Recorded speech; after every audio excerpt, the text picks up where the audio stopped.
Penguin Random House Audio presents The Templars, The Rise and Spectacular Fall of God's Holy Warriors. This is the author, Dan Jones. Think not that I am come to send peace on earth. I came not to send peace, but a sword. Matthew 10:34. Author's note.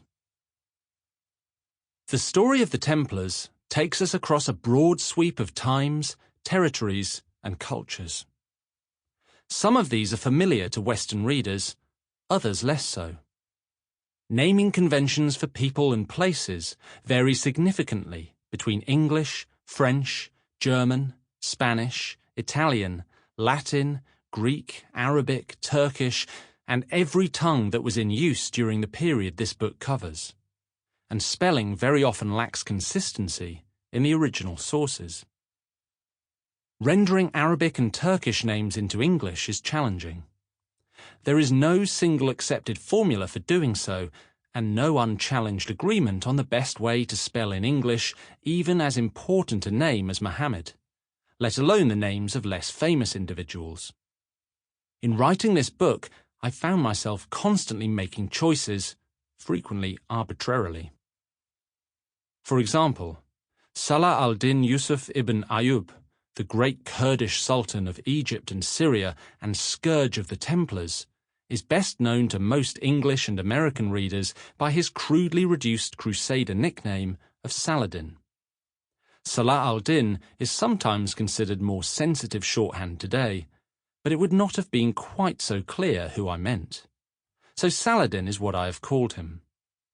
However, I've called his less well-known brother and successor Al-Adil rather than Safaddin, following the conventions of modern scholarship rather than those of medieval Christian chroniclers. Not every case is this straightforward. How do we render the name of the empire established by the Turkic people of the steppe, who rode into Baghdad in 1055 and were holding much of the Holy Land when the Crusaders arrived a few decades later? We could transliterate the Arabic and get Seljuk, or render the Turkish into Selçuk. In cases such as this, where there are many plausible options but no obvious best, I've turned to the New Encyclopedia of Islam for guidance. It says Seljuk. Early on, I also asked Paul M. Cobb, Professor of Islamic History at the University of Pennsylvania, for his guidance on the matter. As always, he gave me sensible advice, for which I am grateful. Those illiteracies that remain are my fault alone. Other choices. I have consistently translated the names of most characters in this book into their standard English form, so that we have James of Molay and not Jacques de Molay, as is standard practice in most modern English works about this historical period. In many cases, I have modernized or at least updated place names for the sake of clarity. Thus, in Chapter 1, Joppa becomes Jaffa, although the settlement I describe is today to be found in Tel Aviv-Yaffo. Cairo has been substituted for the archaic Crusader term Babylon. Yet, on occasion, modernization would be inappropriate, which is why I refer to Constantinople rather than Istanbul. In the case of Crusader settlements in the Holy Land, there are sometimes 3 or more different renderings possible for the same place. The great Templar fortress south of Acca was known by the men who built it as Castel Pellerin. Today scholars call it Atlit or Atlit, but I have chosen to modernize the French and call it Chateau Pellerin, giving Atlit in parentheses at the first instance of use. I have chosen not to translate it fully into English, which would have been Castle Pilgrim. None of this amounts to a system, except to say that I have sought readability rather than consistency. From time to time, I may have achieved neither.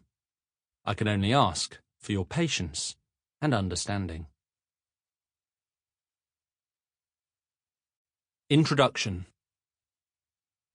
The Templars were holy soldiers, men of religion and men of the sword, pilgrims and warriors, paupers and bankers. Their uniforms were emblazoned with a red cross, symbolizing the blood Christ had shed for mankind, and that they themselves were prepared to spill in the Lord's service. Although the Templars were only one among a host of religious orders that sprang up in medieval Europe and the Holy Land between the 11th and 14th centuries, they were by far the best known and the most controversial. Their order was a product of the Crusades, the wars instigated by the medieval Church, which took aim primarily, although not exclusively, at the Islamic rulers of Palestine, Syria, Asia Minor, Egypt, northwest Africa, and southern Spain.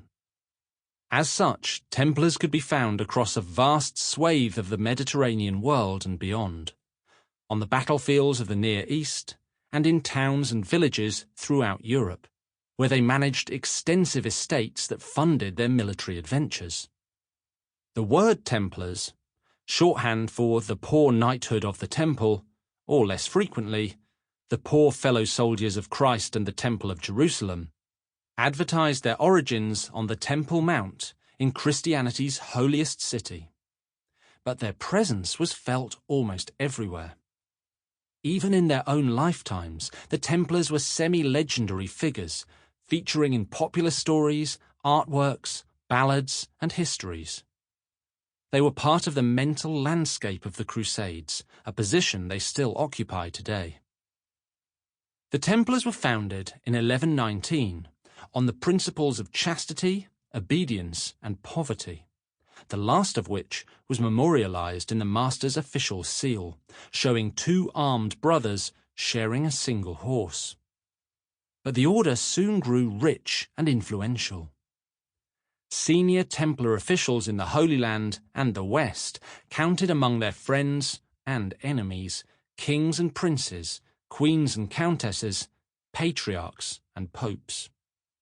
The order helped finance wars, loaned money to pay kings' ransoms, subcontracted the financial management of royal governments, collected taxes, built castles, ran cities, raised armies, interfered in trade disputes, engaged in private wars against other military orders, carried out political assassinations, and even helped make men kings. From meagre beginnings, they became as mighty an outfit as existed during the later Middle Ages. Yet, perhaps strangely, the Templars also had broad popular appeal. For many people, they were not distant elites, but local heroes. The prayers that the order's many non-fighting brothers said in their religious houses across Europe were just as important as the sacrifices Templar knights and sergeants made on the battlefield. And both were of the utmost importance in seeking heavenly salvation for all Christians. Some of the order's wealth came from the patronage of the pious nobility, but just as much grew from the small donations of ordinary men and women, who gave what little they had, a jacket here, a vegetable patch there, to their local branch, to help fund the order's militant mission in the East. Of course, there were dissenters. To some observers, the order was dangerously unaccountable and a corruption of the supposedly peaceful principles of Christianity. At times, the Templars were the subject of fierce attacks, particularly from scholars and monks suspicious of their privileged status. Protected by the authority of the Pope and exempted from the rules and taxes that were imposed on other religious groups. Bernard of Clairvaux, a sort of godfather to the order, hailed the Templars as a new knighthood. But a century later, another learned French monk dismissed them as a new monstrosity. Nevertheless, the sudden dissolution of the order in the early 14th century, which involved mass arrests, persecution, torture, show trials, group burnings, and the seizure of all the Templars' assets, shocked the whole of Christendom. Within a few years, the order was shut down, wound up, and dissolved, its members accused of a list of crimes designed specifically to cause outrage and disgust. The end came so suddenly. Sample complete. Ready to continue?